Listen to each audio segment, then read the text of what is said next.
play.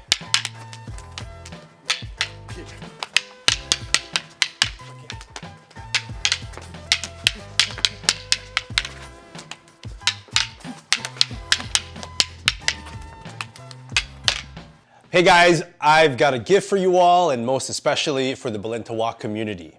This is the first chapter of the Road to Level 7 series. Now, for those of you who don't know, Level 7 is the pinnacle of the Taboada Balintawak system. Now, this series is a collection of priceless advice, tips, tutorials, insights, and preparation guidelines from 4 amazing individuals who have attained this highly coveted and well-respected rank in Balintawak. On top of that, it also includes exclusive, never-before-seen interviews with Grandmaster Bobby Taboada himself. Now, if you want to train Balintawak, I suggest seeking in-person instruction. There is absolutely no replacement for that. And if you want to train Balintawak online, GM Bobby's website provides you with the actual curriculum for study. This video is more of an accompaniment to these options, but for the general FMA enthusiast, I believe this video series offers tremendous value and insight that can help you in your FMA journey, even if you don't train Balintawak. In the free exclusive video that I'm about to share with you, Guru Alex Ormaza, who is a level 7, talks about patience and perseverance, transitioning your practice from full control to full power, and so much more. Guys, I hope you enjoy the video. I hope it provides your FMA journey with value. I hope that if you're curious, you'll buy the full series. The link is in the description, by the way. And I hope that if you're inspired, that you seek in-person training from a Balintawak instructor in person. Without further ado, here's the video. I hope you enjoy it.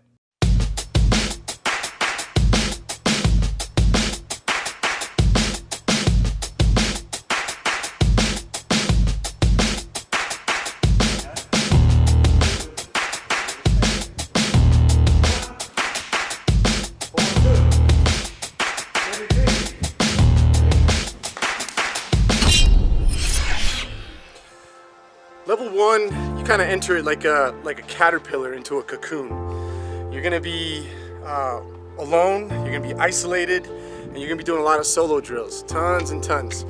So for me, being a karateka, doing kata and things all my life, I was perfectly fine with it. But I know that most people have a hard time dealing with the monotony of continuously repping out over and over again the 12 basic strikes with control, the 12 basic strikes, full power.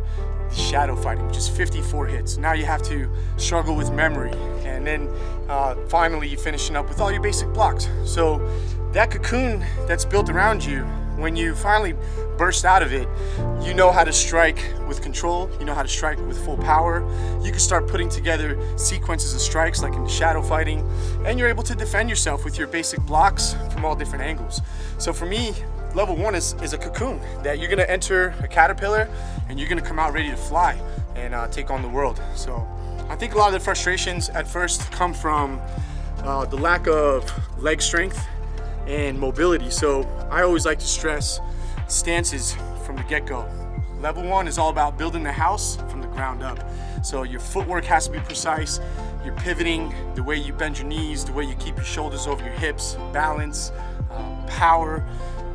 All of these things come together to build the house that you're gonna upstairs start to work from.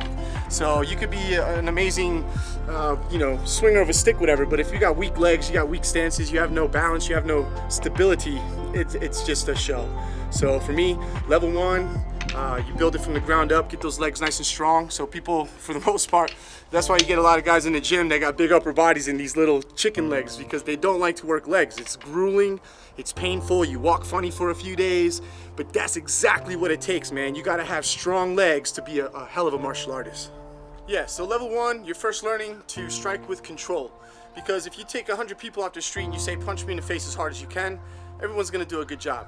But if you take 100 people off the street and you say, I want you to punch as hard as you can, but I want you to stop right before you hit my face, a lot of people are gonna struggle with that. So control is number 1. So 12 basic strikes, full control is essential to getting that started. Can we see what those 12 strikes look like? So we first start in our basic form. Forearm is parallel to the ground, stick is always at a 90-degree angle. We only allow just a couple of inches or a couple of fingers at the bottom of the puño so that we can still rake and butt with it, but it's not going to be used against us to disarm us. And also, when we hold it closer to the bottom, we have more of a stick. Once we're in this position here, we're going to lead that right shoulder forward. Check hand is always shadowing the stick in case it's power coming in when you're defending. And you're going to be on the ball of the back foot, knees slightly bent. So you're in a position of mobility and you still have stability. So from here, 12 basic strikes, full control. Steady one, coming to the side of the jaw. So anytime we think of the first 12 basic strikes, we're thinking of stick boxing, cebuano stick boxing. So I'm punching you in the face right now. Boom. Forward two. I step forward, transition through my legs, I chamber on this side, bang, punch to the jaw again. Steady three. Now I bring it back, always maintain an elbow control and cover. So I don't want to be this way and exposing myself and also allowing someone to push me off balance into this pocket here. So always maintaining that power position. Bang, to the elbow, back four. Load again, other elbow. Forward five, I guide through. Again, I'm in a position of power. My wrist doesn't bend. I'm not doing this kind of stuff right here. I keep it locked in, and now I pivot through the back foot to strike into the torso from here. Back six, step back, clip, again, elbow cover. Now I'm going into the pec in the chest. Forward seven, guide. Now bang, coming into the side of the chest on this side. Back eight, I load. Now we're attacking either the groin or the knee. Pa. Forward nine, I stay low, chamber. Again, this is part of some of the stuff that a lot of people have trouble with, is staying low here and operating from this position to the knee. Back 10, come back this time. Same thrust, but now it goes up a little bit to the eye. So whether I'm going to the chest or the eye, this elbow cover stays and I'm still framed, ready to go. Forward 11, guide through to the other eye. Elbows are in, muscles are intact. Steady 12, I load, release the front foot, and then I transfer again. Punch coming up into the chin and the nose, and then back to form. Level one is about patience, perseverance. You're gonna be tested. You're gonna wanna go fast. You're gonna wanna skip a lot of things because everyone wants to bang sticks. Everyone wants to play like you see. That was the original allure of what we're doing. You saw someone banging, going fast, you're like, what is that? I wanna do that. But unfortunately, and fortunately, you have to start from level one, which will test your character, will test your perseverance, and your ability to be intellectual about what you're doing. Because Balintawak, even though it's simple, simple doesn't mean easy. You got one stick, one concept, and that's to smash the head into a million pieces, but it all starts from the ground up. So pay attention to the leg work, the pivots, build your system all the way up through the body so that from head to toe, you're solid and you're ready to advance. Just to as we say a lot in the professional martial arts industry, disguise repetition. So if you see that your student is getting a little bored with level one, with the monotony of just always training in the mirror or out in the open by themselves, then you can add an actual target location. So you would have your partner stand in kind of like a ready stance here, and then I would just use an actual physical human being to target. So from here it would look like this. So 12 base strikes, full control at a basic form. Steady one, forward two, steady three, back four, forward five, back six, forward seven, back eight, forward nine, back 10, forward 11, steady 12. So now what that does is it adds intent. So no longer are you struggling maybe if you have issues with creativity, you can't visualize someone in front of you. Now you actually have a human in front of you and you're now developing the intent. I'm gonna punch the jaw. I'm gonna punch the jaw on this side. I'm gonna hit the ribs. I'm gonna thrust this right through his floating ribs. I'm gonna come back and poke his pecs. I'm gonna come back and hit his knees or punch his groin. I'm gonna go for the eyes. I'm gonna punch him right in the chin. So now if you struggle with creativity, you have someone in your face that you can now see a visual, actual human to visualize what you're trying to do. Continuing on from your full control techniques, now you start getting into full power. So you're exploring how to make your body move in unison to deliver full power blows. So you go from full control to no control. So oftentimes you'll hear it discussed as 12-inch strikes no control or 12-inch strikes full power. They both mean the same thing. It just means now you're striking, making the stick sing. You're taught to, and this is really good advice for all level one practitioners, listen to the sound of your stick. If you're aiming for the head and the whip is happening somewhere around the hips, you're offline. Your intent is not correct. Your physiology behind the stick is not correct. So you want to make that stick sing in the appropriate place with the target selected for that particular strike. If it's not singing in the right place, you have to go back, troubleshoot, and figure out what's going on so that you can adjust and make it precise. You also have shadow fighting. So shadow fighting is now a combination of 54 hits, and it includes punching techniques, it includes full power strikes, and it's basically like a preset carenza, and then from there you can mix and match and make it your own personal carenza. But originally you're taught these 54 techniques, and it's a great platform for you to start getting comfortable by putting certain things together. Like for example, 6, 7, 8. So you have full power 6, 7, 8 looks like this: 6, 7, and then 8. But when you do it in your shadow fighting, it should look like this. So all three come together, and so you start realizing, oh man, these moves kind of fit together. Same thing when you're working your punching technique. So you have your 1s, you have your 1, 2s, which cross body, and then you have your 1, 2, 3s, which stay on the same line. So now you start combining the 1s, 1, 2s, 1, 2, 3s with your strikes. You'll go here, here, here. And now all of a sudden you're like, wow, I can punch, I can power strike, and then come back with another double hit. So now it starts teaching you how certain strikes feed into another. Very similar to when you're first learning your boxing combos on mitts.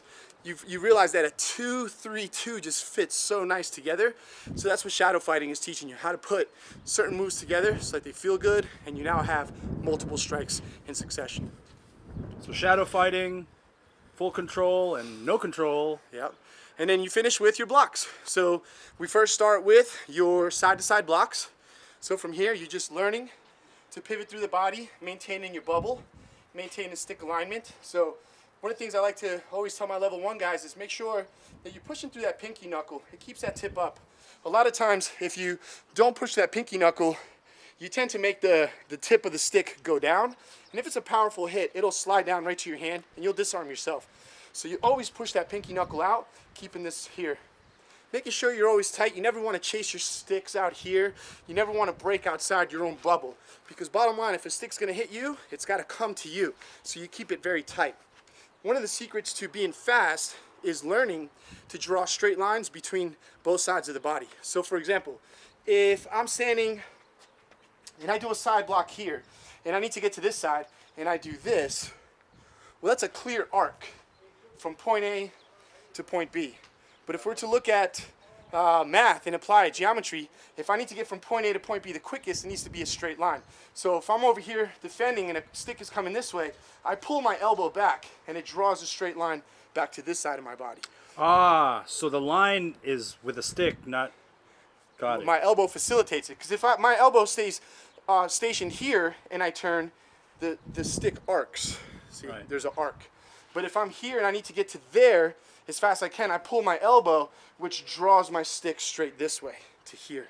And so now I'm able to block really fast from side to side, which is essential because later on things get super fast and you're going to get hit if you don't have these lines in your mind. So you have your side to sides, and then you also have your high, which you pivot through the center of your stick. So you don't want the butt end or the tip to get further or away from each other. You always maintain that alignment.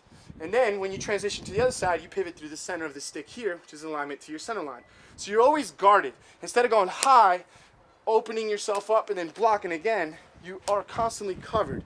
Then from here you draw a line low, here low, and then center, center. So a great way to practice those is on a wall, where I can start from here and I go high, and then from here I rotate through the center of the stick, high, and then I gotta go low, so I draw my line this way, low. Now I gotta go to this side, low, and then center, center, and then back to form. So it's a great way for you to maintain alignment of the arm and alignment of the stick from tip to butt, so that you're constantly drawing these straight lines, making you a lot faster because you're literally going from point A to point B in a straight line.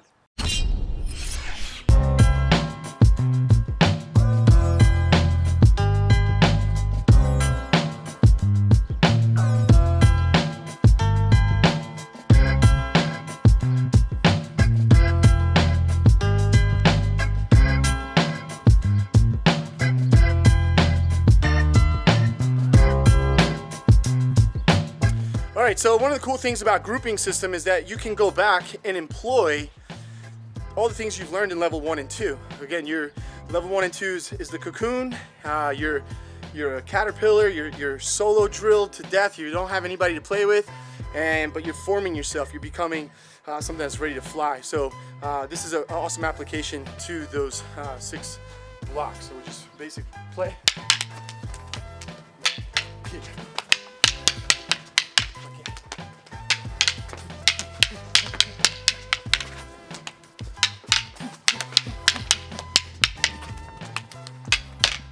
So what just happened? So what I did was I set him up for the blocks. So it's basically, it's like sign language. You know, I'll let him know that this is what's gonna happen. So off this position here, I draw back and I position the stick already in that first block. So this is him knowing what's about to happen. So then I go. And what is about to happen? All 6 strikes. So I'm gonna strike down, down, up, up, center, center. He's gonna do his blocks from level 1. High, high, low, low, center, center. And then we continue our play.